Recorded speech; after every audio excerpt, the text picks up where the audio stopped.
आजकल के दौर में पुराना फैशन और चीजें दोबारा से जोर पकड़ती हुई दिखाई दे रही हैं। लोग अब देसी चीजों को अपनाना पसंद कर रहे हैं। मिट्टी के बर्तन में खाना बनाने से लेकर मटके का पानी पीने तक लोगों को पसंद आने लगा है। अब लोग शादी में भी पुराने रीति रिवाज को फॉलो करते हुए नजर आ रहे हैं। पहले लोग हेलीकॉप्टर पर सवार होकर अपनी दुल्हनिया को लेने के लिए पहुंचते थे, लेकिन एक बेहद ही खूबसूरत वीडियो हाल ही में सामने आया है, जिसमें एक दूल्हा बैलगाड़ी पर सवार होकर अपनी दुल्हन को घर ले जाता हुआ दिखाई दिया। दुल्हन की विदाई किसी कार या फिर हेलीकॉप्टर में नहीं, बल्कि सजी धजी एक बैलगाड़ी में होती हुई दिखाई दी। ये काम एक इंजीनियर दूल्हे ने किया है। ऐसा करते हुए इसने लोगों के सामने एक शानदार उदाहरण पेश किया। देखा जाए तो शादी एक ऐसा पल है जिसे लोग यादगार बनाने के लिए कुछ न कुछ खास करते हैं। ऐसे में एक दूल्हे अभिजीत ने अपनी दुल्हन की विदाई बैलगाड़ी में करवाई। बताया जा रहा है कि चीरगांव के रहने वाले संतोष विश्वकर्मा के बेटे अभिजीत का विवाह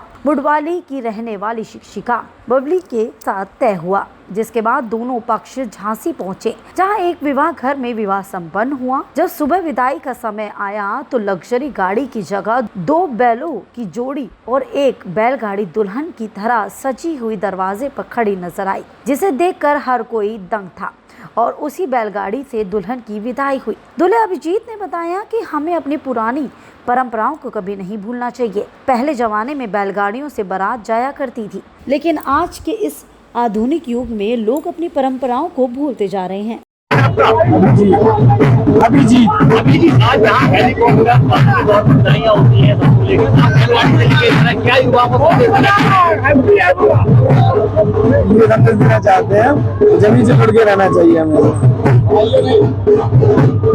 बैलगाड़ी का दौर नहीं है, इसके बाद ही अपना बैलगाड़ी से नहीं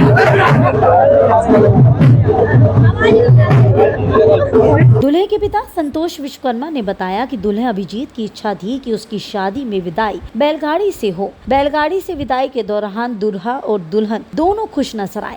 वहीं बैलगाड़ी से हुई अनोखी विदाई झांसी में चर्चा का विषय बन गई। नाम है भी आप? मेरा नाम संतोष कुमार विश्वकर्मा है और मेरे बेटे की शादी है और शादी जो है बगैर मांग दहेज के हुई है और पुरानी परंपराओं को मानते हुए हमारे बालक का मन था कि बैलगाड़ी से विदा हो, तो फिर बैलगाड़ी जो है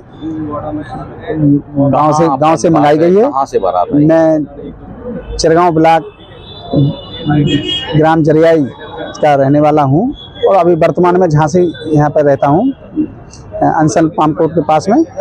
और अभी बच्चे की शादी हुई है, विदाई हो रही है। कहाँ बारात लेके आए? बारात जो है नोगावली से लड़की वाले यहीं आए थे और हम लोग भी चिरगांव से झांसी आए थे और इस समय जो है विदा का क्या बेटा समय है। विदा हमारा ठेकेदारी करता है। तो आपने बिना दहेज के शादी की? हाँ जी, हमने जो है बिना दहेज बिना मांग के शादी की है, लेकिन उन्होंने फिर भी अपनी जिद से सोफा सेट वगैरह इत्यादि जो भी उनके नेक थे वो जिद करके इन्हें कुछ लेना पड़ेगा। बैलगाड़ी से विदाई करा रहे हैं, क्या संदेश देना चाहते हैं? बैलगाड़ी से विदाई का संदेश ये है कि पुरानी परंपराएं हमारी जो है मान नहीं रहे लोग, नष्ट होती जा रही हैं। हमारी भारतीय संस्कृति में किसान देवता माना जाता था, किसान का जो साधन है वो देवता तुल्य सामान थे और हमारी कृषि प्रधान देश है, तो उन साधनों का सम्मान होना चाहिए। और आज जो है मशीनरी ने हमारे खेती पर बड़ा असर डाला है, तो हम संदेश देना चाहते हैं कि पुरानी परंपराएं, पुरानी खेती इस तरह से समाज में चालू हो और लोग पुरानी परंपराओं में निर्वहन करें, पुरानी परंपराओं को मानें।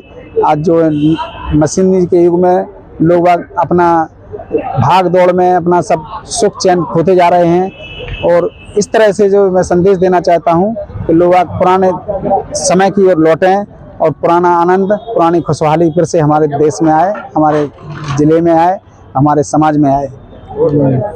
इस वीडियो को देख लोग अपने पुराने जमाने को फिर से याद करते हुए नजर आए, क्योंकि पुराने जमाने के गाने, बातें और रीति रिवाज की बात ही अलग है।